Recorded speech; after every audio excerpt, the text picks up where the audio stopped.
Olá!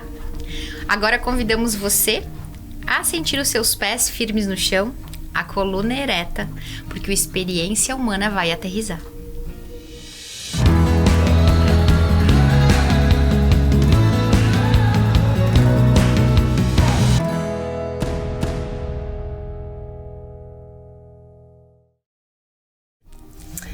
Olá, bem-vindos! Então, vamos começar falando sobre os nossos colaboradores e apoiadores também. Casa dos Condomínios, soluções em limpezas domésticas, automotivas e industriais em Veranópolis. Eleven Presentes, no centro de Veranópolis também. Hoje nós estamos com os objetos, né, da Eleven, que são lindos, né, meninas? Sândia Gabriela, micropigmentação, especialista master em mais de 5.000 procedimentos realizados. A Sândia que está sempre com a maquiagem, né? Sempre nos ajudando aí. Posto Pôr do Sol, você abastece, troca de óleo, toma um cafezinho lá. Então, em Vera também é o Perla postinho, América, né? O Perla América, o postinho como a gente chama. Gabi dos Colchões, então chama o Gabi se precisar de colchões e tal. As meninas têm uma boa experiência, né, com o Gabi. Margusca, especializado na produção de necessaire, mochilas, sacolas, na linha escolar, esportiva e de viagens personalizadas. Então o pessoal lá, um beijo também grande. Sana Sintético, seu futebol mais profissional. Maridão, né? Sempre apoiando a gente aqui. Transportadora Vexpress, a entrega que você precisa no tempo que você espera. Essência da Pele, o seu rosto merece cuidados especiais. Entre em contato lá com a Fabi. Loja de ração e produtos pet Chiara Dia. Há 38 anos oferecendo o melhor para os nossos pets. Bem-vindos! E para a experiência humana de hoje, se a gente fala o nome completo, o pessoal conhece, Kelly? Se a gente fala o nome da nossa experiência humana de hoje, será que o pessoal sabe quem é? Olha, eu acho que não. Qual é o nome completo do ser humano que se encontra aqui hoje? Então, eu vou falar primeiramente, né, do que a gente conhece, é o Tom, nosso querido, né? A gente tava até brincando, né, Tom, que tem uma charadinha, o Cleitinho. Eu vou ter que dar uma brincadinha, né, Tom? Então, a gente tem um amigo Cleitinho e nem sabia, né? E nem sabia, né? Querido sempre, né, Tom? Então, posso falar o nome completo, mas eu vou ter que... Cleiton Siquete Miller. Isso aí. Conhecido como Tom Miller. É isso aí. Tom Miller. Se tivesse usado o inicial, eu ia estar mais popular hoje, né? O Cleiton, em vez do final, né? Tu ia estar mais, Tom. Mais famoso que já tá, Tom. O Tom vem direto de 2 ou 3 dos maiores podcasts hoje assistidos, visualizados, nem sei como fala hoje, populares. Talvez, do Brasil, direto aqui pro Experiência Humana. Seja bem-vindo. Obrigado. Obrigado, honra é minha. Então apresenta o Cleiton aí, o lado que o pessoal não conhece muito. Mas olha, tem muita coisa pra falar, eu acho que é um programinha só. É difícil, viu? Não dá, né? Não dá. Eu trabalhei muita coisa antes de chegar no Tom Miller, assim. Né? Isso já faz 12 anos que eu... 12, 13 anos que eu tenho a fotografia com nome, né? Com o nome Tom Miller. Antes trabalhava em estúdio fotográfico, ou tava em edição, tava sempre nos bastidores, né? Então, antes disso rolou bastante coisa, assim, num espaço curto de tempo, querendo ou não, né, na juventude ali, dos 15 aos 20, foi uma doideira, aquela fase que o cara não sabe o que é da vida, então passei desde a polícia civil até garçom, né? Uma experiência humana cheia de experiências. Cheia de experiências, Foi bem doido. Então, quantos anos você tá agora? 33. Opa! Nossa. Então, vamos lá. Vamos fazer uma contagem. Porque tu já morou em Nova Prata também, né? Hoje tu mora em Vera. Sim. Eu acho que quando a gente se conheceu na época da livraria, tu morava aqui em Nova Prata, né? Sim, eu morava aqui. Morava aqui. Eu morava aqui. Eu vim em 2010, março, abril de 2010 e fiquei até janeiro de 2013. Tá bom. Então, para quem tá chegando aí, possivelmente já ouviu, se não ouviu falar pelo lado da fotografia, ouviu falar sobre os canais, né? O Tom estudioso da vida extraterrestre, da conexão da Terra com o céu. Um desbravador, né? Pode-se dizer. Porque falar sobre esse assunto, né, Tom? Quanta coisa e quantos olhares também, porque a galera fica olhando pra gente pensando, esse aí é o cara do ZT, né? Louco, é o cara do ZT. É a melhor frase. Não tem isso, Tom, também? Tem muito, nossa senhora. Agora que o pessoal tá tratando com mais leveza, né? Primeiro precisa ouvir uma autoridade, tipo, né? Mundial. Tem que ter um aval, né? Isso, tem que ter o aval ali do governo, de algum governo, nos Estados Unidos quase sempre, né? E tem que aparecer na TV. Apareceu na TV, a mídia tratou com seriedade, daí o pessoal começou a olhar com mais respeito. Né? Eu sinto isso também em questão da espiritualidade, né? Sim. Porque às vezes a gente é dito como, fora as da casinha, as loucas, né? Nem sabem o que estão falando direito. Eu acho que tem esses olhares, sim, né? Isso tem... Eu penso que tudo aquilo que é inovador, né? Se a gente vai pensar na história de Galileu Galilei e de tantas outras pessoas que chegaram para inovar algum pensamento, alguma filosofia. Eu considero o Tom um visionário, então é desse lugar que nós pensamos, o desbravador de muitos assuntos. Como é Tom receber um convite? Por quê? Penso eu que os convites são: Tom, vem fotografar a minha festa. Tom, quero fazer fotos. Tom, vem falar de extraterrestre. Tom, vem falar da verdade mundial. Tom, vem falar da experiência humana Clayton. O primeiro, com certeza. Né? A gente só fala em bastidor, né? Só troca ideia e bem particularmente, assim. E olha lá, né? Que a gente estava falando antes, é bem difícil ter amigos, né? Hoje em dia, né? As pessoas querem atenção e alguma coisa, né? Que a outra pessoa possa contribuir. Mas é difícil se abrir que nem...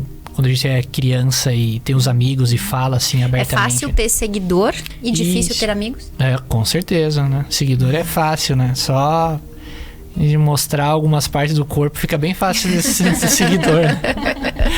Mas amigo mesmo, assim, é bem difícil. Eu já tava assistindo esses dias um filme muito lindo. E eu comentei com a Manu, cara, como é que a gente não tinha assistido antes? Eu adoro as dicas de filme do Tom, adoro. Conte Comigo. Que é um filme do Stephen King. Tipo, o rei do terror, assim. Ele fez um filme sobre a infância dele. Não tem nada de terror, zero. É bem... Tanto que deu origem pro Stranger Things. Deu origem pro um monte de filme, né? Que é um grupo de amigos, assim. E conta uma fase da infância... A transição infância e juventude deles, assim. E é lindo demais. E de lá no final, sem dar muito spoiler, mas numa das partes lá que aparece a narração, ele fala: é muito difícil de ter amigos como os amigos aos 13 anos de idade, né? Que é a melhor fase ali. Então a gente vai se fechando e é muito difícil falar dessas coisas assim, né? Achar alguém, não, vamos falar aí.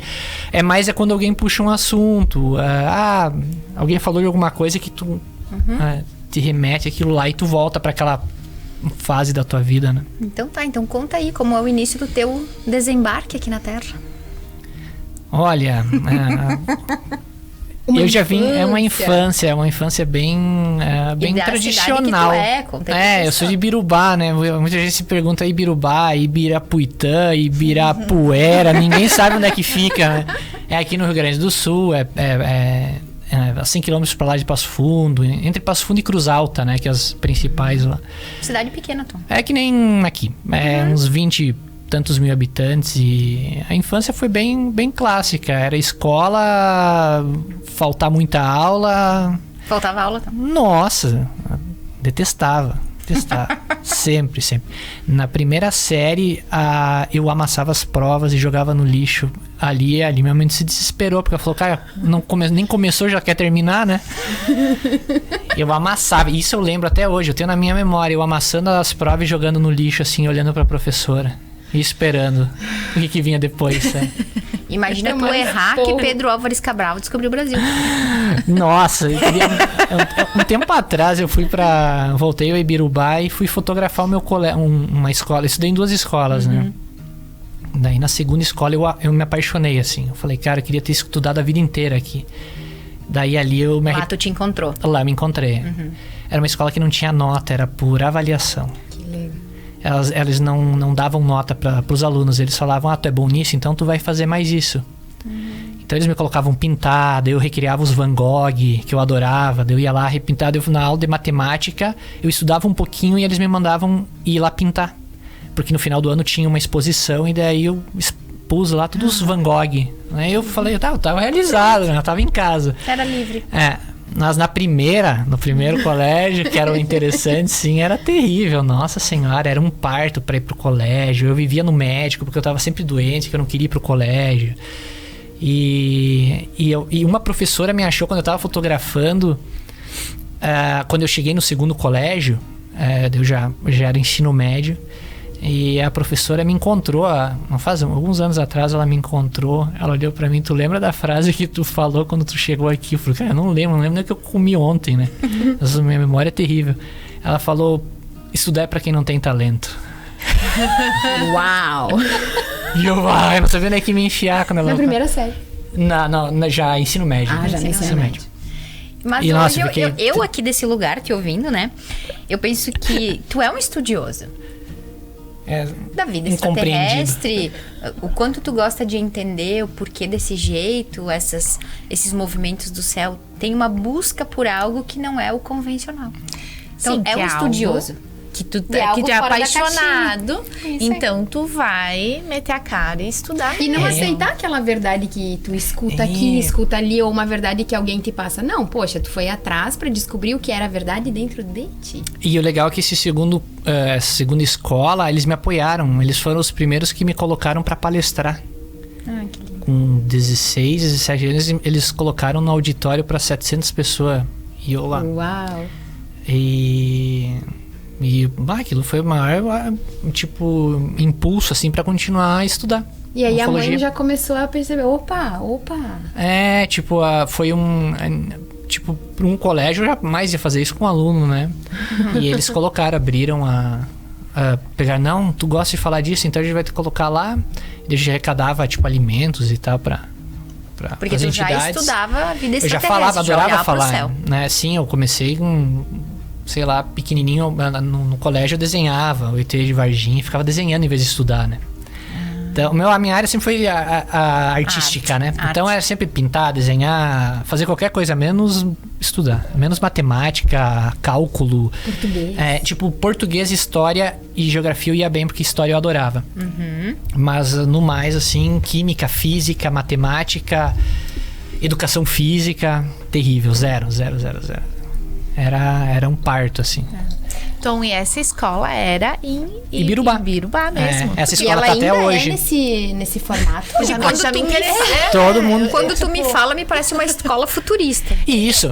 Por e isso. Eles eram... Tem esse olhar. Tem. E na época o pessoal apedrejava, assim, a escola. Todo mundo falava, não vai mandar o teu filho pra lá, né? Falavam pra minha mãe, né? Porque não lá... tem solução, vou mandar lá. Mais ou menos era assim. Era na época, eu não lembro porque eu troquei, porque eu tava numa fase que eu já estudava de noite, já trabalhava na época na polícia. Ali quando eu tava no primeiro colégio, era jovem aprendiz, alguma coisa. Se elas colocavam o cara a trabalhar pra não ir pras drogas, né? E o cara ia igual pras drogas e continuava trabalhando. E daí, naquela época ali, eu tava revoltos, né? Era 16, 17 anos, então era uma fase bem difícil. E o colégio não dava apoio, ele era um colégio muito rígido, primeiro, né? Ele era de alemães que tinham vindo pós-Segunda Guerra. Então era uma coisa muito, em resumo, nazista. E daí eu já me revoltava, não fechava o negócio. E daí nesse meio tempo, daí a diretora desse segundo colégio morava perto de casa. E falaram, não, leva lá, ele vai gostar. E eu falei, eu me bati o pé, eu não queria de jeito nenhum. Porque o primeiro colégio ficava bem pertinho de casa, assim. Eu falei, não vou atravessar a cidade pra ir lá num outro colégio. E... foi a melhor coisa que eu fiz, assim, né? Daí encontrei lá, todo mundo recebeu o braço aberto. Até hoje, se falar, cara, queria voltar no tempo e estudar a vida inteira lá. E dá pra dizer que tiveram um olhar diferenciado, isso, né? aí. Cada não olharam, eles não pensaram que o peixe e o... sei lá, e a girafa e o macaco vão subir a árvore, sabe? Eles falaram, não, tu vai subir uma árvore, tu vai nadar e tu vai... Sim. Não vem as crianças como linha de produção, Isso, não é engrenagem pra fábrica, pra nada, assim. Eles falaram, não, cada um tem um dom, o teu não é as exatas, ponto. E lidaram disso. Porque a questão da disciplina, né, ou para que a gente possa viver em sociedade é de extrema importância. porque nós somos iguais em espécie, né? Na experiência. Mas um DNA cada um. Mas daí tu vai olhar o mapa dele, tu entende isso. Já vai chegar aí. E imagina se um professor fizesse isso, né? Dentro da sala. Falava, não, olha, tá aqui, ó. Na hora da matrícula, apresentar uma mapa astral da pessoa. Tem que passar por uma astróloga, numeróloga e vai pra matrícula. Isso aí. E aí vai trabalhando, sim, um pouquinho das exatas, um pouquinho, porque a gente precisa trabalhar com desafios, vai ter as habilidades. Isso aí. Então, e nessa época de infância, qual o maior desafio passado lá? Pensando o quê? O que a gente vai ter nos estudos da psique humana, né? Que a nossa personalidade, ela se forma na nossa primeira infância, né? Dos 5 aos meados dos 7 anos. Né? O caráter, então, é definido na gestação, né? Depois vamos falar sobre isso. Né? Porque quando a gente olha para um bebezinho que está se formando dentro de um ventre, eu acho que só não vê um ET ali quem não quer, né? Eu vejo, então eu gosto. Sim, então, para mim, rabo, né? Então, a gente vai criando essa forma humana, né? Entrando nessa experiência humana no útero da mãe.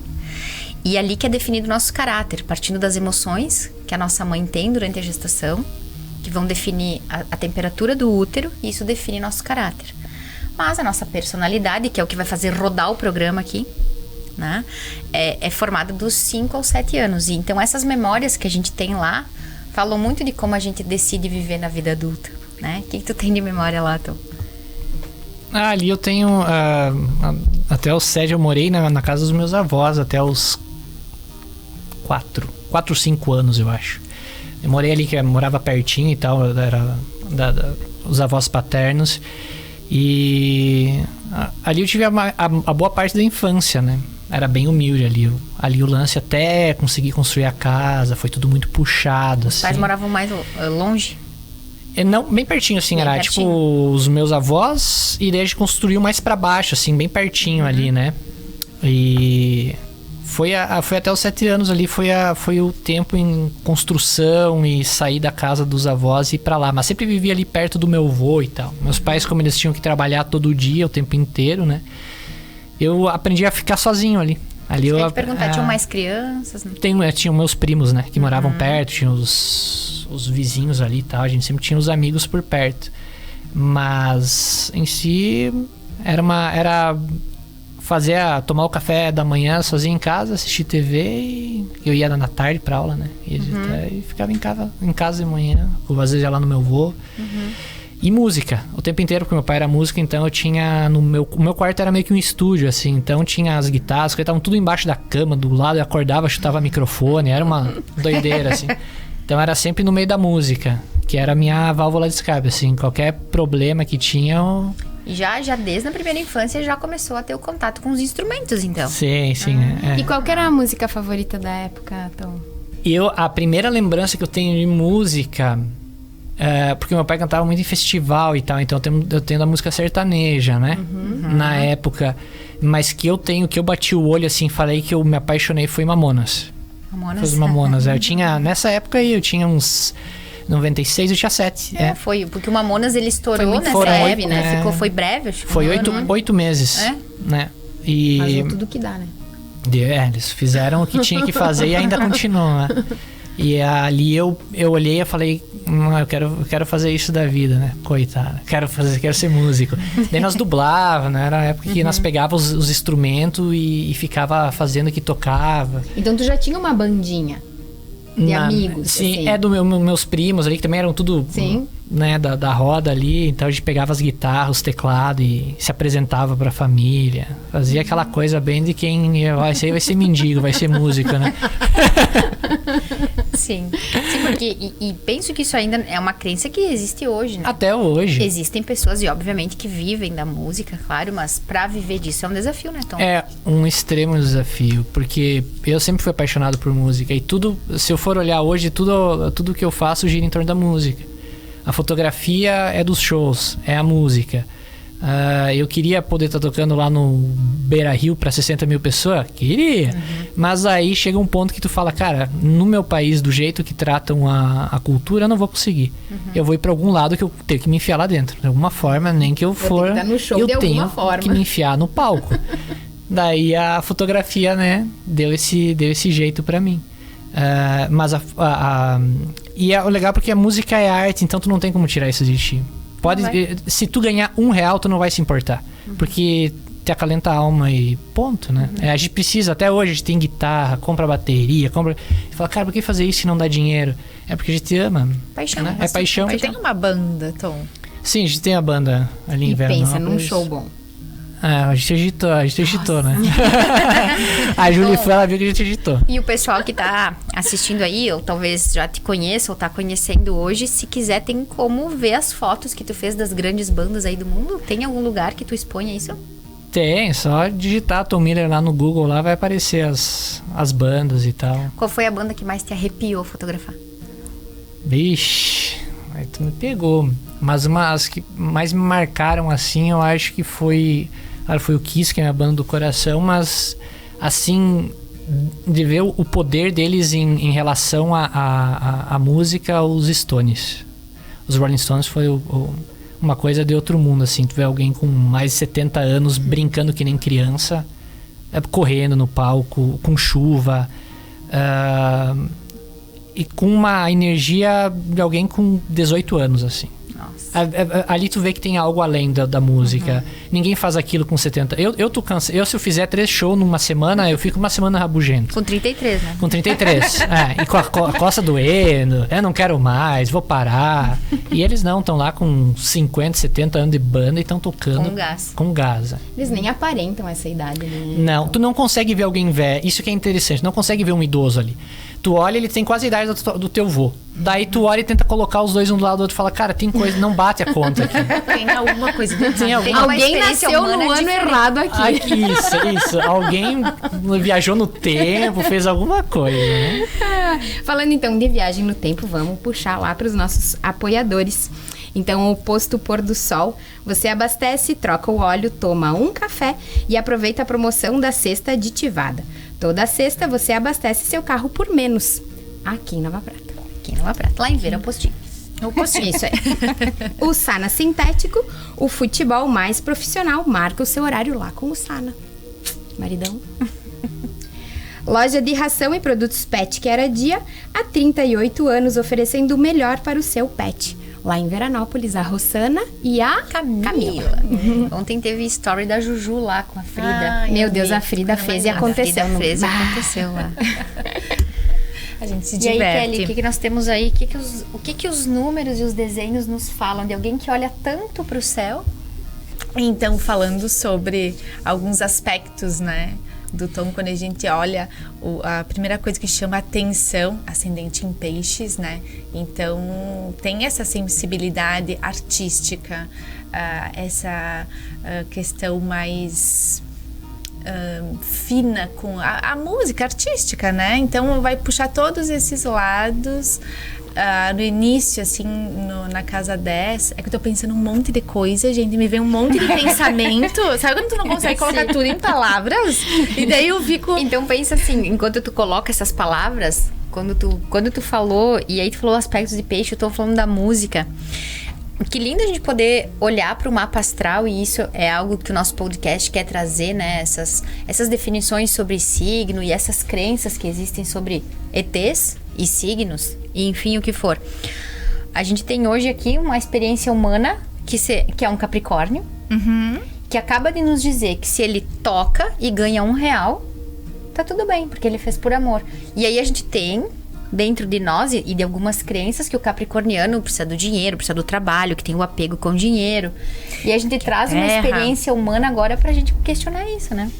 Sim, e ao mesmo tempo, sendo capricorniano dentro de uma casa de aquário, né? Esse visionário, futurista, dá pra dizer, rebelde, né? Rebelde, existe a rebeldia, mas com a flecha no meio do céu, na casa 10, é em busca de algo que não é normal. Entende? Fora da caixinha. Fora da caixinha. O normal não é com o Tom. Não é normal. Hoje, como o Tom disse, né? A gente já vê esse assunto como algo mais normal. Mas ainda falar sobre ETs é algo... Nossa, o que é realmente? É verdade? Não é? Então, isso também te leva a buscar muitos estudos, né, Tom? A estar sempre pesquisando, sempre atrás desse assunto. Então, essa flecha, né, o Sagitário, essa busca constante. Olha a carinha dele. E tu vê como tem estudos? Porque quando tu contou, não gostava de estudar, amassei a prova, né? Aqui no meu coração, claro, te conheço um pouquinho, né? Antes do dia de hoje, enfim. Sempre te vi como uma pessoa estudiosa. Tu sempre comentou comigo sobre livros, alguém que tá falando sobre algo. Então não é propriamente, e aí também vale pra gente analisar nesse momento como a gente rotula. Muitas vezes a nós mesmos, né, a nossa própria experiência e aos outros. Porque a gente não é só isso. Né? Então, posso não ser estudioso da matemática. Mas, olha o que o cara faz. Ele tem os arquivos da NASA, lá da área 51, dizendo que existe algo e ele vai atrás e ele busca, é um buscador. Exato, mas não é de assuntos que sejam normais para todo mundo. O bastantão.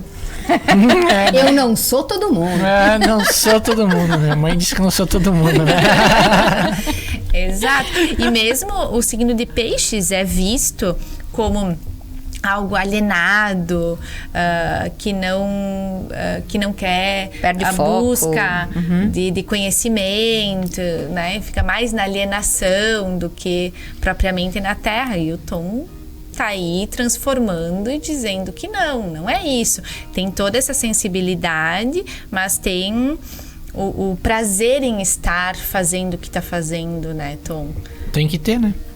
Senão... Tom, e nessa caminhada desse lado artístico e que veio contigo desde que tu desembarcou aqui na Terra, quando foi o momento de desafio?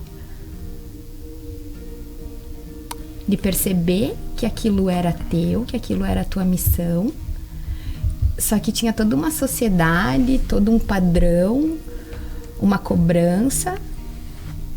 Como foi? Quando foi?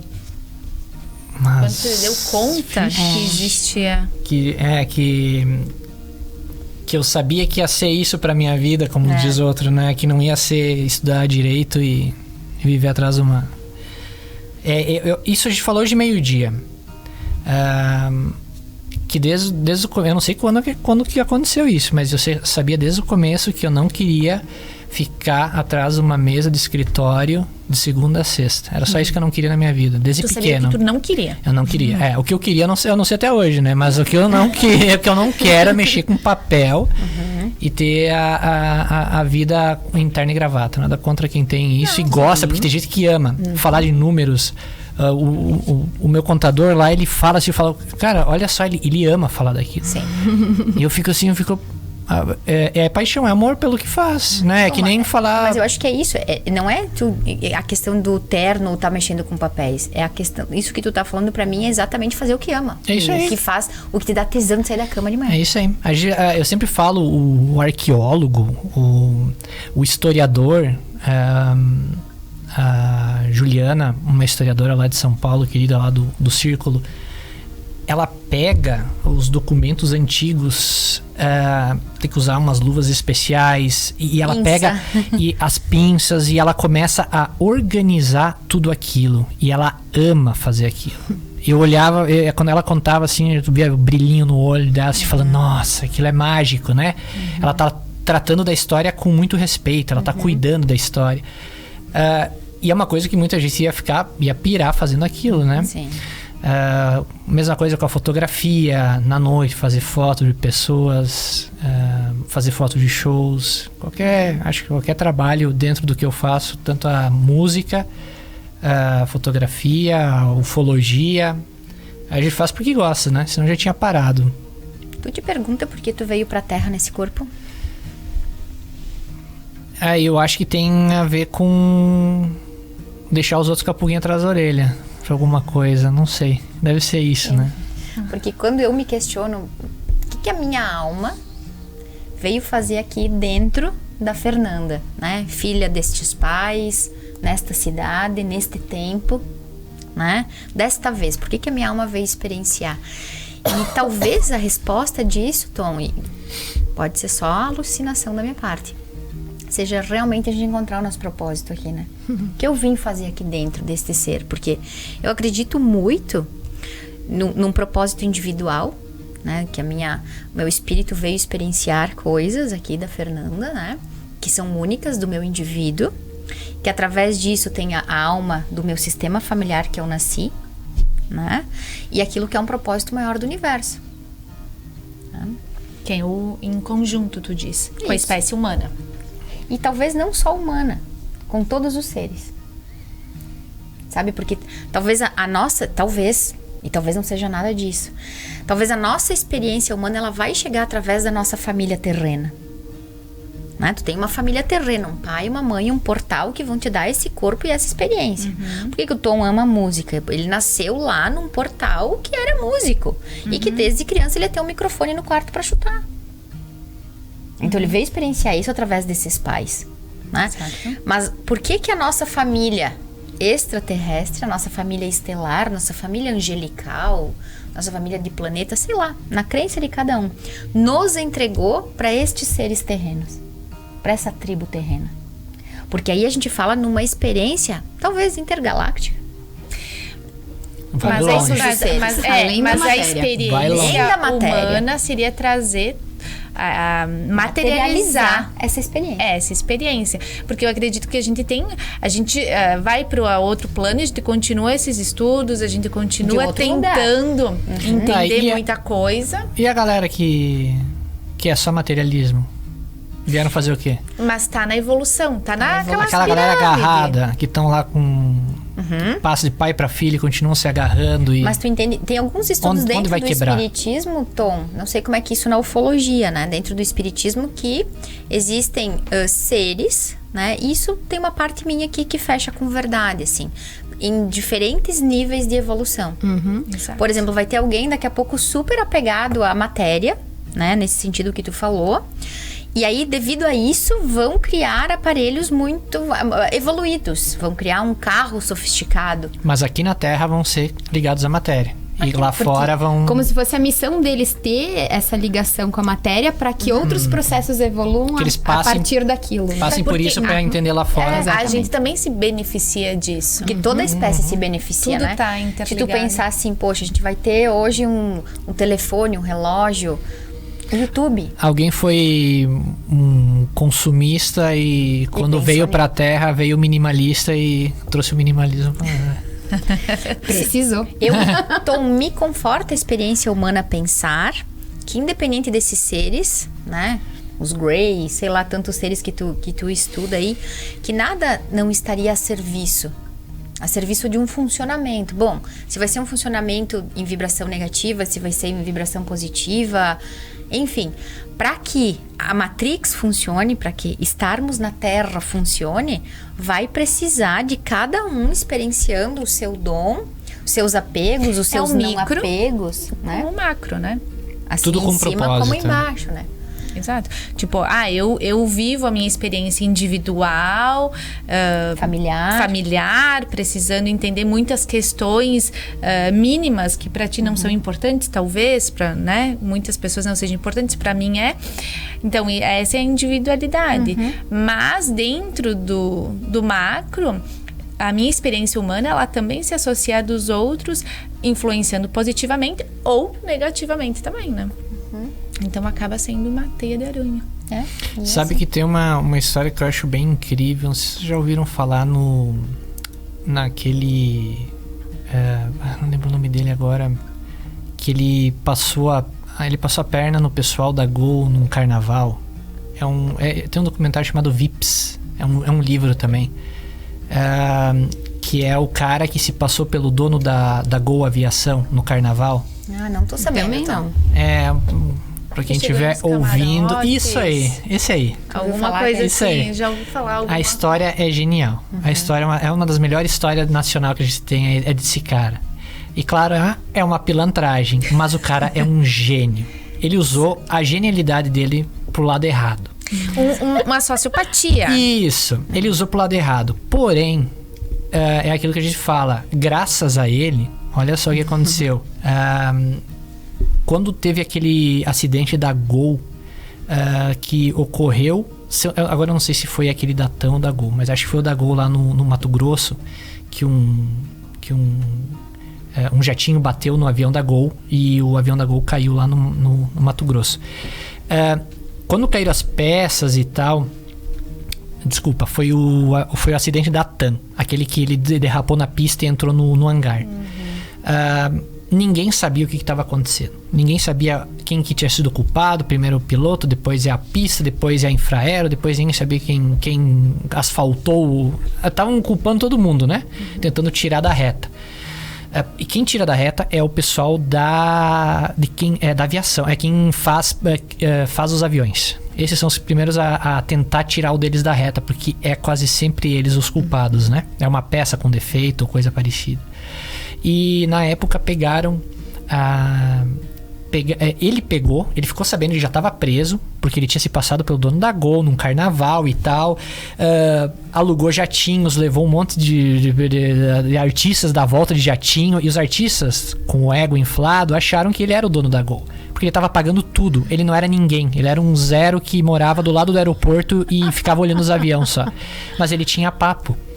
Então ele passou a perna na metade do Brasil, dos milionários, pegou muita grana. A história dele é espetacular. Procurem Vips, deve estar na Netflix, em algum lugar assim. É muito bom.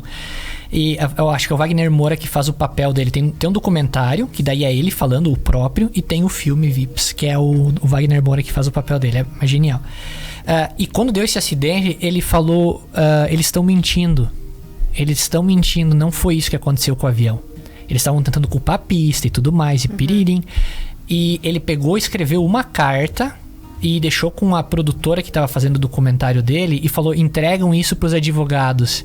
E quando eles entregaram para os advogados, ele escreveu, o problema era esse. Ele nunca estudou aviação, ele nunca fez uma faculdade, nada, mas ele gostava tanto de aviação que ele estudou cabo a rabo os aviões, ele sabia peça por peça dos aviões. E ele disse exatamente onde estava o problema. E eles ganharam as condenações, conseguiram indenizar as famílias, graças ao cara mentiroso que acabou preso por um rolo gigantesco, mas que estava ligado lá. Enfim, é aquela coisa. A gente está aqui, quem sabe, fazendo uma coisa errada, mas lá no meio tem o lado certo da moeda. Quando tu fala isso, Tom, tu fala exatamente a base do estudo da constelação familiar, da filosofia do Bert Hellinger.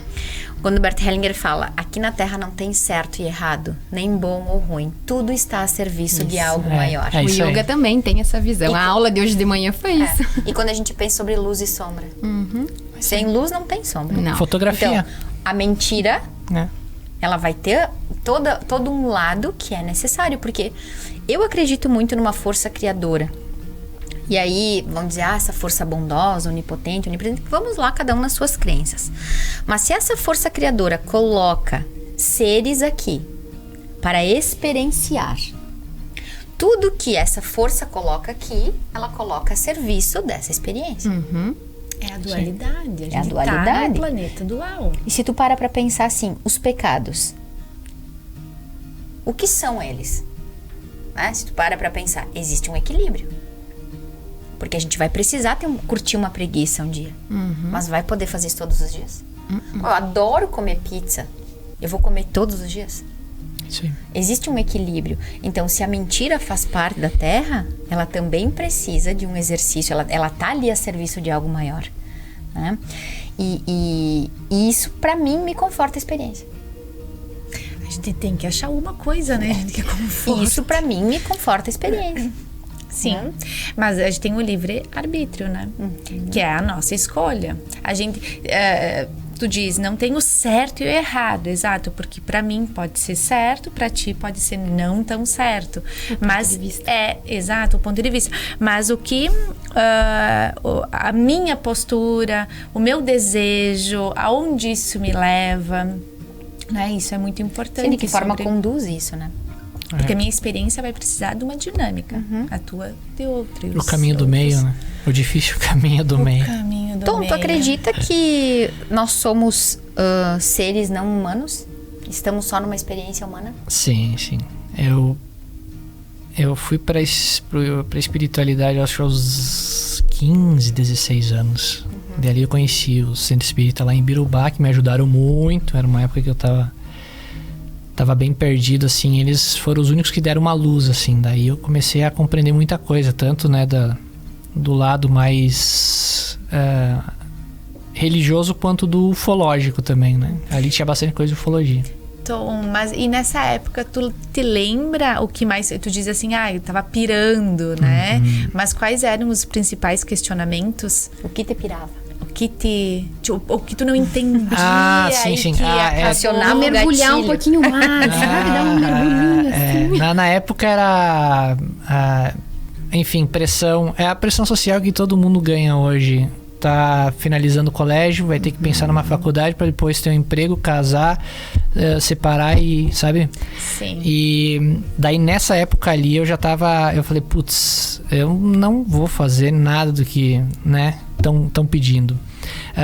Ainda por sorte, é a coisa errada, mas que vem pro bem, que era que os meus pais, tipo, eles não tinham aquela preocupação que eu vejo que os pais têm hoje, assim, sabe? Que eles ficam em si, meu Deus, o que vai ser? Isso. Tem um pai já e a colocam mãe errado, Tom. Colocam. A gente tem os pais que precisa pra experiência. É isso aí. Então eu não tive essa pressão. Hoje eu vejo que muita gente fala, queria ter tido um pai assim, né? Pra não precisar ter feito uma faculdade errada. Né? O meu pai é mais desligadão, assim. E a minha mãe era que ainda tava tentando ver assim, será que vai rolar alguma coisa aí ou vai virar música, né? Porque já era música na época ali, eu vivia da música praticamente, né? Era épocas que dava pra viver de música ainda, né? Então, show em barzinho. Isso, show em barzinho e tal. A gente sempre tocava direto e fazia uma grana ali. E daí nessa época tinha aquela revolta de querer sair de casa, tá tudo errado, os pais brigando, vamos mudar o mundo. E daí... muito nessa. E daí nessa época aí, e bebedeira, era uma época muito... Nossa Senhora, era voltar sempre errado pra casa, assim. E daí, nessa época aí, eu comecei a ter as experiências, assim, tipo, começar a sentir começar a sentir perfume de noite, assim, que vinha do nada, assim. Daí eu comecei a achar estranho aquilo. E por acaso, o escrivão, diretor da Polícia Civil, era o diretor do Centro Espírita. Por acaso. Seu caminho. Einstein diria que Deus não joga dado. É isso. E daí eu falei, vou falar com ele, né? Já que lá em casa não ia ter como falar, né? Meus pais são evangélicos, né? Eram evangélicos luteranos, que é o alemão, né? O alemão, quando veio da Segunda Guerra, tudo viraram... tudo luterano, né? Então, minha mãe católica e meu pai evangélico. Só que daí a mãe no casamento tem que virar evangélico, né? Na época eu tinha que fazer isso. E daí, na evangélica é isso, é porque Deus quis e ponto, né? E eles não têm santo, então é pior ainda, né? Porque daí qualquer coisa tu reza pra algum santo e já tá tudo certo, né? Só que daí não tinha santo do vulto, santo do perfume noturno, né? Daí eu falava, vou fazer o quê, né? Daí tinha o pessoal do Centro Espírita. Eu falei, cara, mas e aí, qual é que é desse Centro Espírita? E a minha família sempre julgava, não, porque isso é coisa do... né? Não, nós tínhamos uma vizinha que era do Centro Espírita. E eu lembro que ela era a errada, assim, na família. Quando tinha papo, não, porque ela tem os gatos e coisa, ela mexe com aquelas coisas do espiritismo. Mexe com essas coisas, é bom. Mexe com essas coisas. E daí eu era desse tamanho, né? Era pequenininho, eu ficava... Sarala essas coisas. Cara, não tenho nem ideia do que eles estão falando, mas deve ser uma coisa muito ruim, né? E daí, quando eu fui no Centro Espírita a primeira vez, assim, eu falei, cara, é aqui que, tipo, ninguém julgou, foi todo mundo de boa, fizeram uma palestra legal.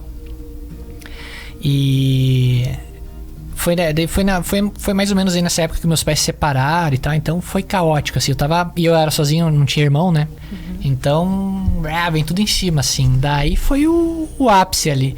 E na época eu trabalhava na polícia e o Jorge, esse que era o escrivão, ele falou, tu tá fazendo o que aqui ainda? Esse lugar aqui não é pra ti. Ele falou. E daí no final das contas eu acabei saindo da polícia também. Ele falou, isso aqui é muito pesado pra ti. Tu tá fechando a tua... Eu não lembro como é que ele falou lá, que o bagulhinho lá tá se fechando. A Pinel. E vai pro... Continua indo no Centro Espírita que tu vai se achar no esquema todo aí. E daí foi uma época bem reveladora ali. Daí na época depois trabalhei com um jornal também. Daí, e o perfume passou. O perfume passou. Foi aliviando. Passou, foi aliviando. E aí começaram outras coisas ou não, Tom? Não, eu aprendi a lidar ali com a mediunidade que eles falaram. Tu tá com a mediunidade, piririm, vai ter que lidar com isso. E daí eu fui entender a mediunidade é passar no pão, o que é isso. Daí, bom comer? Hoje a gente sabe, né? Então, aproveitando agora para agradecer aos nossos apoiadores que fazem com que o nosso podcast possa estar no ar. Casas dos Condomínios, um beijo lá pro Paulo, pra ele, pra Jor, pras meninas, pra toda a equipe. Sempre produtos maravilhosos, cheirosíssimos, né? Pra manter nossas roupas cheirosas, nossa casa limpa. O Gabi do colchão, né? Sabe que eu amo meu colchão, ele sabe disso. Eu falo que meu colchão é uma nave, então. Ele liga motorzinho, tem luzes. É aquele colchão que é uma festa. Aquele colchão que é uma festa. O Gabi que vem, né? Olha só. O Margusca, o Márcio, o Gustavo e o Cássio, muito obrigado pelo apoio, meninos, os manos queridos. E a transportadora Vexpress, né? Do meu irmão da Julie. Um beijo pra Angie e também tem meu enteado que trabalha lá. Um beijo, muito obrigada pelo apoio. Os fretes feitos de Caxias, toda a micro-região aqui, pede hoje, chega hoje. Muito obrigada. Tom, seria então santos, espíritos, a alma que habita dentro dos humanos extraterrestres? Tem um livro muito bom chamado Santos e Demônios na Terra da Garoa, uma coisa assim. É um livro escrito sobre a Operação Prato, que daí eles tocam nesse assunto aí. Quem são esses santos? Porque eles falavam que eram anjos e demônios lá, né? Então acho que vai muito da crença de cada um, assim, porque o pessoal lá do Pará eram anjos e demônios, ponto.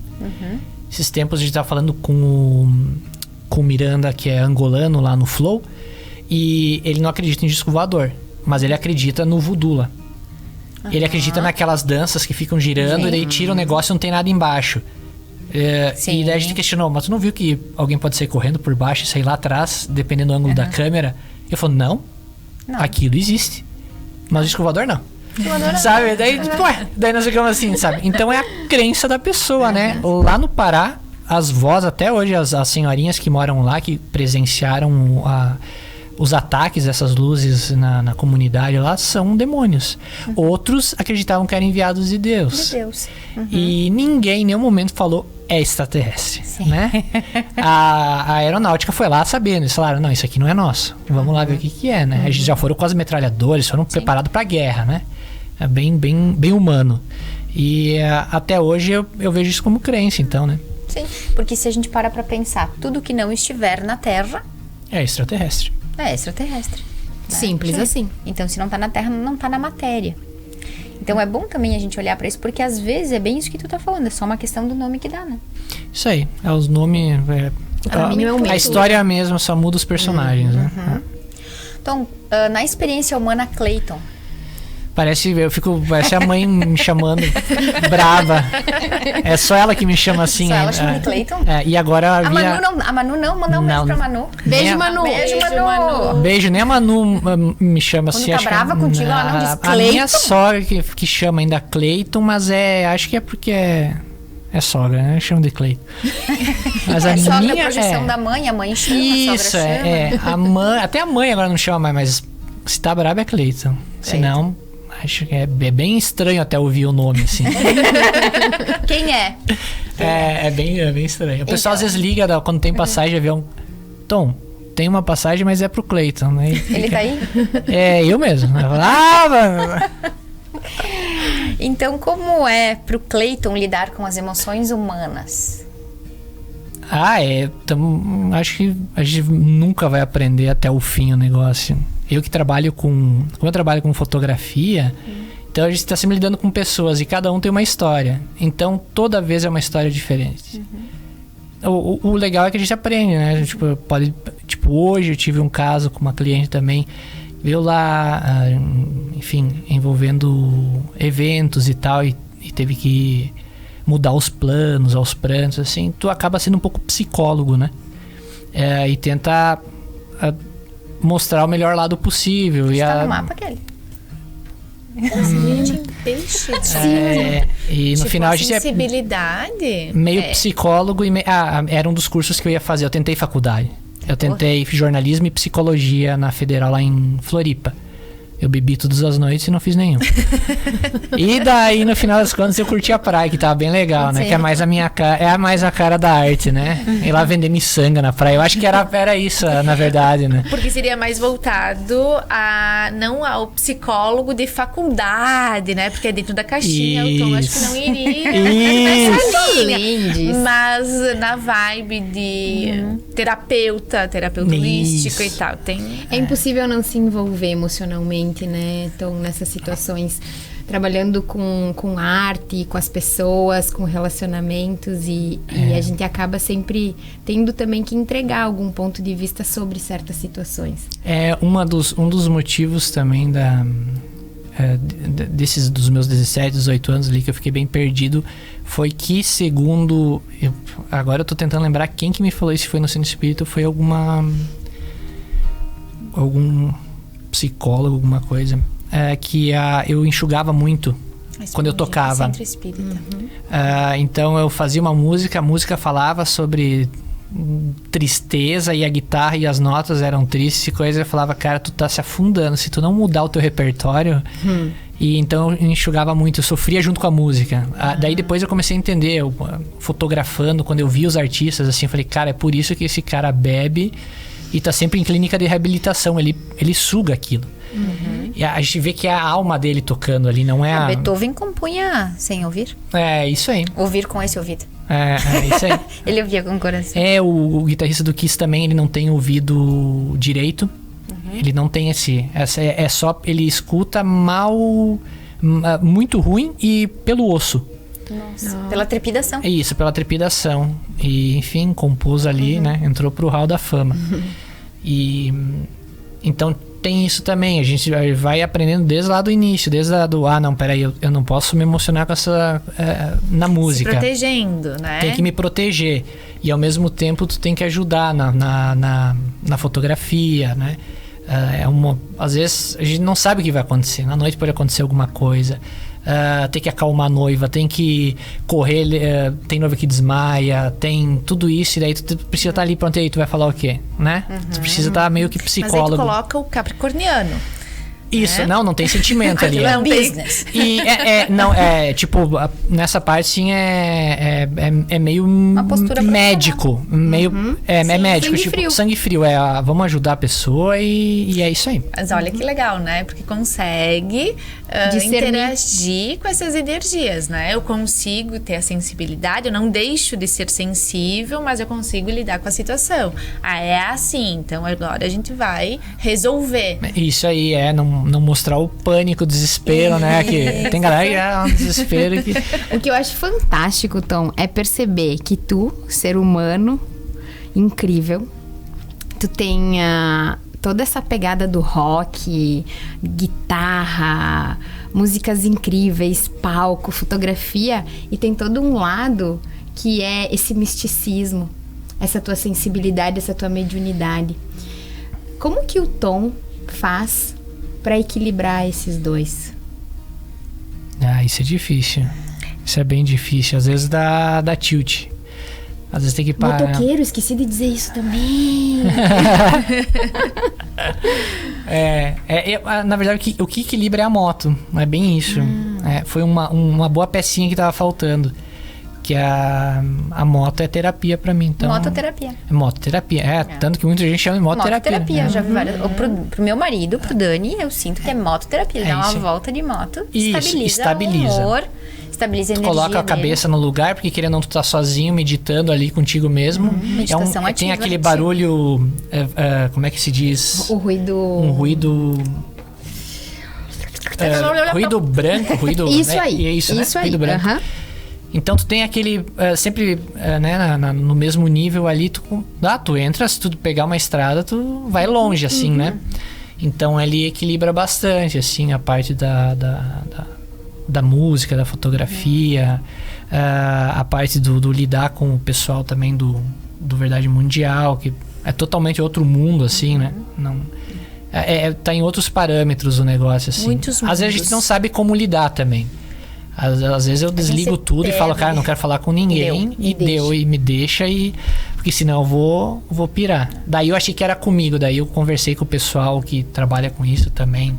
São Paulo, lá pra cima. A galera falou, cara, bem-vindo. Né? Era todo mundo com a mesma cara, assim, bem-vindo. E no ano 7, né? Que ali no ano 7 ainda. De introspecção, de autoanálise, né? E te pergunto isso, Tom, porque como eu acompanho teu trabalho daquilo que é possível pra mim, né? A parte que eu acompanho. No dia em que eu te assisti no Flow, no podcast lá, eu te achei tenso. Uhum. Eu disse, olha, do pouco que eu conheço o Tom, tô louca pra falar com ele ao vivo. Porque assisti, né? Fui prestigiar, né? Imaginar, né? O Tom lá e tal. E vibrar contigo. E eu te senti naquele dia que tava, sabe, mais... Que sensação tinha, Tom? O que tu consegue distinguir lá da parte humana que tava vivenciando? Lá, primeiro, tem umas partes que não dá pra falar, né? Porque é dos bastidores, né? Mas a gente chegou atrasado, né? Uhum. Aí me deixa tenso. Porque eu sou capricorniano, 10 minutos antes eu tenho que estar lá. Eu sou bom londrino ainda, né? Então, pra mim tem horário, é aquele horário. Passou, eu falo, cara, não pelo meu atraso, mas pelo que eu vou causar nos outros. Assim, eu falo, cara, não posso atrasar os outros, né? Uhum. E daí eu já tava assim, já fiquei meio... Ai. Daí chegamos lá, acho que deu 1h30 de atraso. Pra mim, 10 minutos é um atraso. 15 assim até beleza, mas 1h30 eu fico louco. Só que eu cheguei lá e tava todo mundo muito tranquilo. E tava todo mundo assim, cara, relaxa, meu. E daí, daí pelo menos a Manu contou assim, como ela me conhece bem, ela falou, tu começou tenso, tu foi relaxando, até que no final tava de boas. Sim, né? No final tu já tava... Isso. Poderia ter começado o programa naquela hora. Pelo final, podia... né? Cheguei lá, o Igor é um queridão, tava chinelo pra cima. Uma coisa que eu amo em São Paulo, o pessoal não é muito do visual, então eles não ficam reparando o que tu tá vestindo, como tu tá, que marca tu usa. Tem uma simplicidade na cidade grande que eu gosto muito. Então, eu tava bem por esse lado. Eu falei, cara, eu sei que lá tá todo mundo de boas, não preciso me preocupar com nada.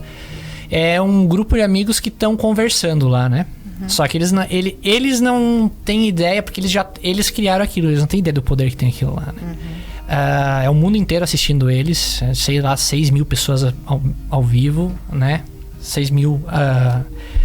espectadores.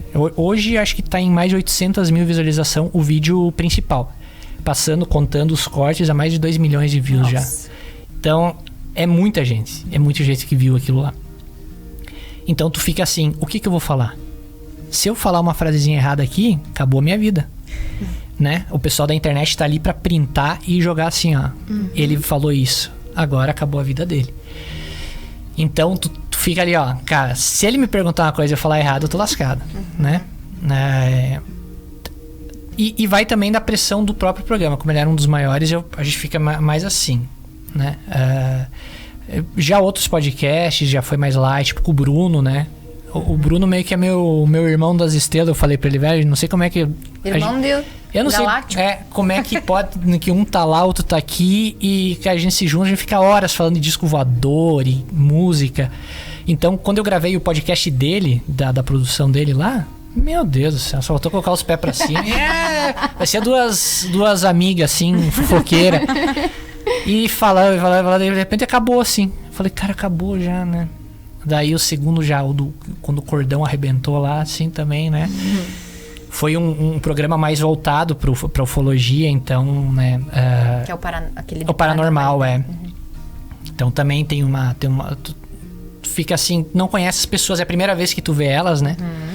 Então tu não tem aquela intimidade. Quem sabe se tivesse uma intimidade antes, assim, de conversar um tempo ali, passar o dia, daí chega de noite e tá mais relaxado, né?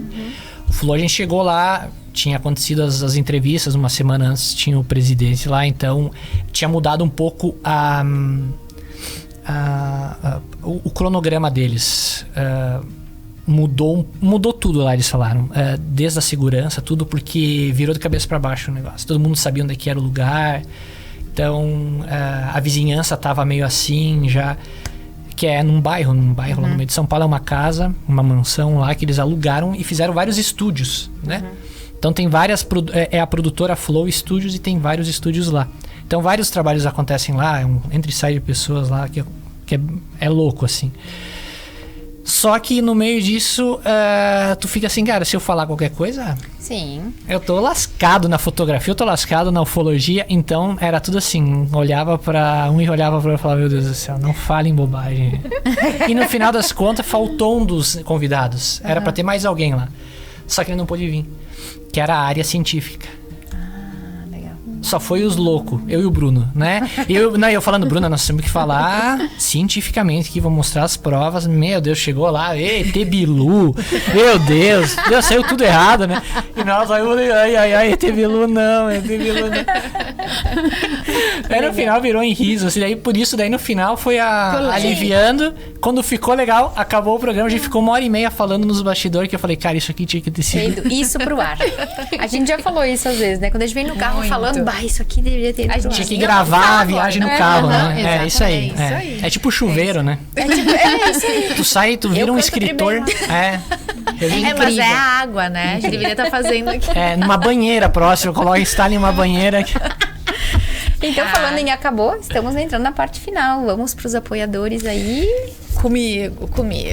Então, agradecendo Eleven Presentes, né? Sândia Gabriela Micropigmentação, e agradecendo também a Essência da Pele, a Fábio. Muito obrigada. Fábio é a noiva da semana, né? Tem umas fotos da Fábio. Linda. Não Felicidades pra Fábio, pro Ando lá. Parabéns. Acho que a parte final agora, Tom, fala pra gente dessa... pode-se falar uma filosofia de vida, o minimalismo? Conta aí pra quem talvez esteja ouvindo essa palavra pela primeira vez. Hoje no almoço eu falei, mãe, hoje nós vamos falar no podcast do Tom. Nós vamos falar do ZT e tal. Eu disse, mãe, também. Né? A gente vai falar sobre o Clayton. Mas nós vamos falar sobre minimalismo. Minha mãe, o que é?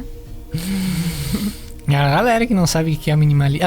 Às vezes são minimalistas e não sabem, né? É verdade. Tem um primo da Manu que comenta sempre. Ele tem um celularzinho, ele usou um celular por uns, 10 anos, assim. Até que o celular tava respirando com a ajuda de aparelhos, a mãe dele falou, toma um celular novo aqui, pelo amor de Deus. Eu falei, o Carlos é um minimalista, né? A pessoa que não tá aí lançou um novo iPhone, vamos lá, tenho que comprar. Eu tenho que fazer qualquer coisa, mas eu preciso ter pra mostrar que eu tenho. O minimalismo pode ser visto pelo que tu tem e pelo que tu não tem. Né? Medido pelo que tu tem e pelo que tu não tem. Não quer dizer que tu tenha que parar de comprar as coisas, não quer dizer que tu tenha que parar de viver e ficar em casa para não gastar, né? Porque a maioria confunde o consumismo com o minimalismo. É saber comprar a coisa certa, é saber usufruir da coisa certa, né? E não fazer com que as coisas te possuam, né? Você tem que possuir coisas, mas não que elas se possuam. A ideia do minimalismo é essa. Quanto tempo tu tem aqui, quanto tempo tu tira da tua vida pra ficar fazendo manutenção de coisas e não de pessoas, sabe? As pessoas não estão mais se encontrando, não estão mais tendo contato, não estão mais contando coisas da vida que a gente tá contando aqui agora. As pessoas estão, através de máquinas, aparelhos, telefones, conversando, tendo muitos amigos, sendo muito populares, né? Mas tá faltando o lado humano. E o minimalismo ele vem para alertar isso, que as pessoas estão num ponto em que elas têm que escolher entre ter coisas, né? Amar coisas ou amar pessoas. E no meio disso tudo, o lema é... ame pessoas e use coisas, né? E esse lema tá invertido hoje, né? Hoje tá usando as pessoas e amando as coisas, né? O minimalismo vem para alertar isso aí.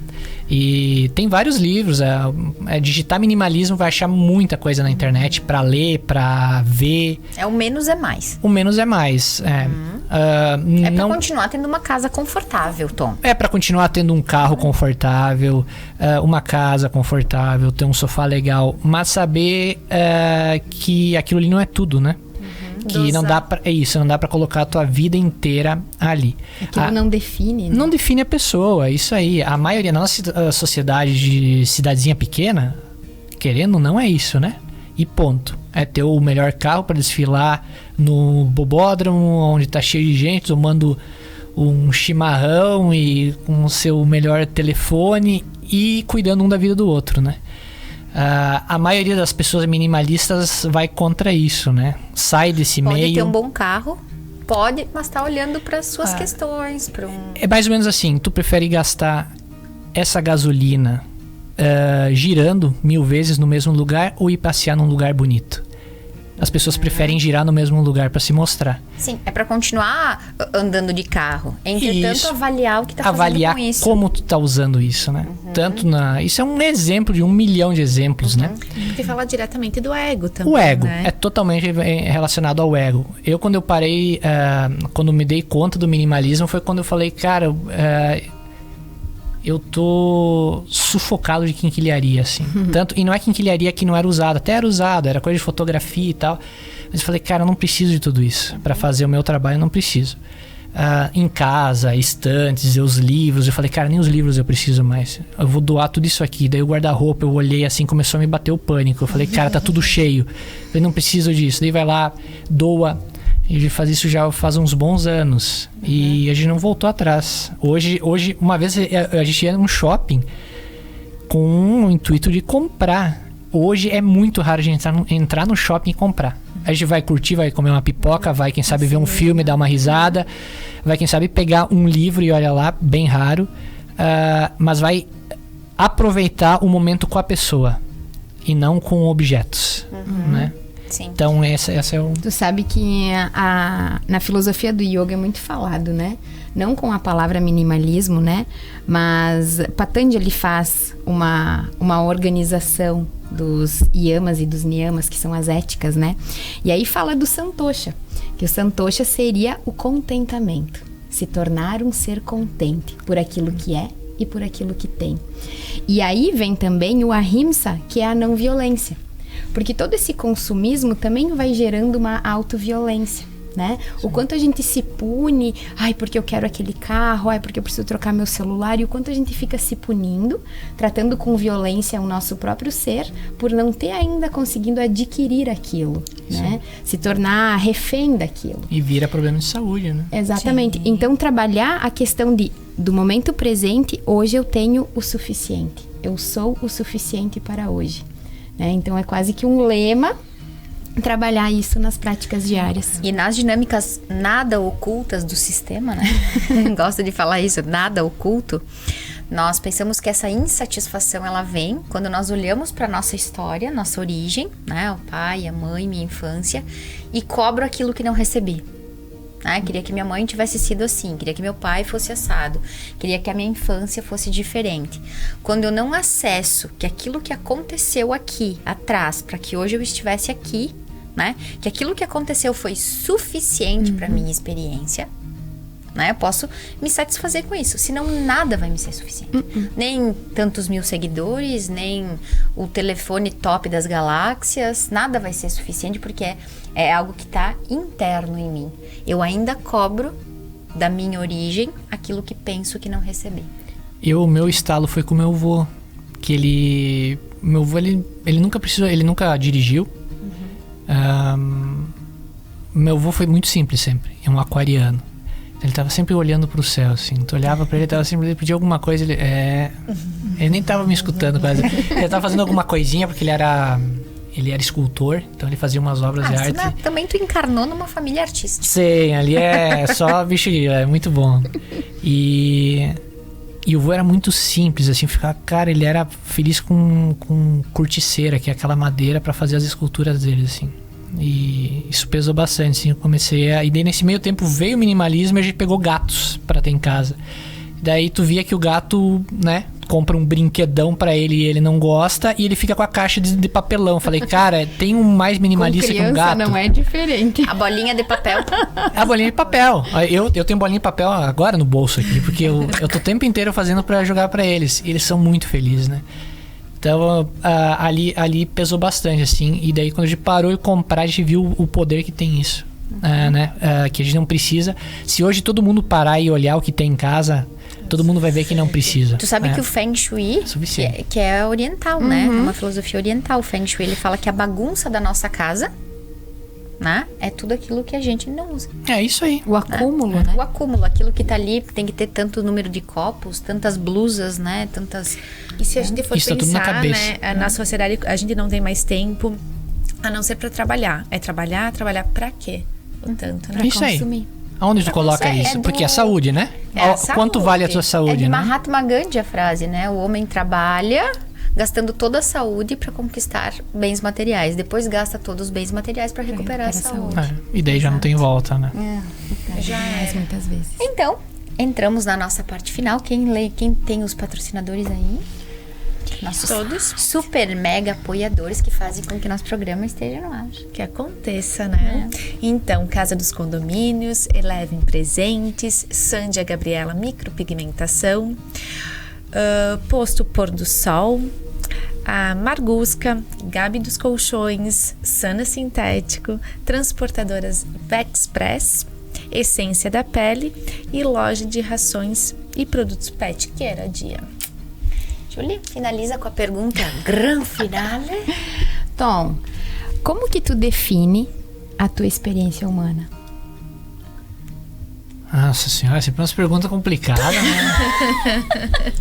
Essas últimas perguntas que hoje a gente tá com Mercúrio retrógrado, né, gente? Então a gente tá aqui, ó. Então eu tô desculpado, né? Tá, já tu viu que já... Tô desculpado, então. Mas o que eu vou falar, né? Porque a gente faz tanto... A gente vai pra tudo que é lado, né?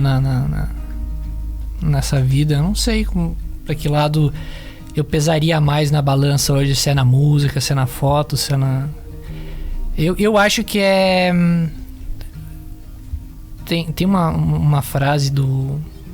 Eu não lembro agora, acho que é do Sebastião. Ele falou que ele sempre fala assim das exposições dele. Eu quero que a pessoa saia de lá diferente de como ela entrou. Eu acho que é isso aí. Tanto na música, quanto na foto, quanto na ufologia, se eu conseguir mudar ou colocar a pulguinha na pessoa, fazer ela mudar de opinião pro bem, né? Não opinião sobre a sociedade, sobre nada disso, sobre a pessoa mesmo. Lá dentro colocar alguma coisinha que vai mudar ela, já tá ótimo. Já tá feito o papel. O meu papel aqui. Que lindo. Simples assim. É isso aí, então. Assim. Eu acho que essa é uma ótima forma de finalizarmos hoje, né? O que a gente pode fazer com o que ouviu aqui, né? Com a experiência humana do Tom, porque estamos todos aqui a serviço dos outros, né? Ninguém cruza o caminho de ninguém à toa. E quem assistiu, quem acompanhou, se de alguma forma pensa que tem algo que ouviu aqui que já pode fazer diferente, né? Já pode deixar a experiência humana mais leve. Tá valendo. Então, querido, obrigada por aceitar nosso convite. Graças. Como vai ser o nome? Vai ser um canal, isso do minimalismo? Qual é o projeto? Sim, vai ter um canal. Minimalismo Já. Opa! Já tá no YouTube, só não tem... Os vídeos vão ser lançados, acredito eu, na segunda quinzena de novembro, por aí. E daí vão ser entrevistas com minimalistas, né, do Brasil. E vai ter material mesmo pro pessoal se ligar no que dá pra fazer em casa, em como dá pra mudar, projetos que tem sobre... Falar sobre isso. Sim. Tornar mais popular, né? Isso, a ideia é colocar tudo, desde da reciclagem, né, que é um modo minimalista, até a organização da vida, né? Porque que nem a gente comentou, né? Quanto mais bagunça em casa, mais a cabeça interna. Tá um rebuliço, né? Então a gente vê que quando tu começa a limpar tudo, é uma delícia, assim, a mente humana como ela fica, né? Fica mais leve. Muito mais leve. Que bom, então encontramos lá. E no Verdade Mundial, né? Estão todos os teus vídeos. Isso aí, faz Verdade aí pra Mundial. galera te encontrar YouTube... lá. Quem tá vendo a primeira vez e pensa, nossa, aqui em Veranópolis, Nova Prata, tem alguém que estuda ET. E é famoso, né? o Tom, olha, o pessoal te conhece. É uma referência no Brasil e em alguns outros lugares do mundo também. Né? Nos estudos que tu faz. E estão aqui pertinho de nós.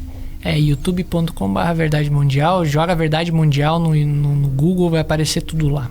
Blog. Tem umas camisetas legais também. Tem a loja de camisetas, moletons, canecas, tem lá. Ajuda também, o dinheiro lá é revertido também pra minha causa. Então tá bom. Aposta lá. A causa capricorniana. Precisamos do material, Tem que ter o balanço, né? Muito obrigada, Tom. Valeu, obrigado, meninas. Obrigada, pessoal de casa, pessoal que nos assistiu, que nos assiste, nos acompanha, curte, tem vários outros programas. E a gente fica aqui e até a próxima.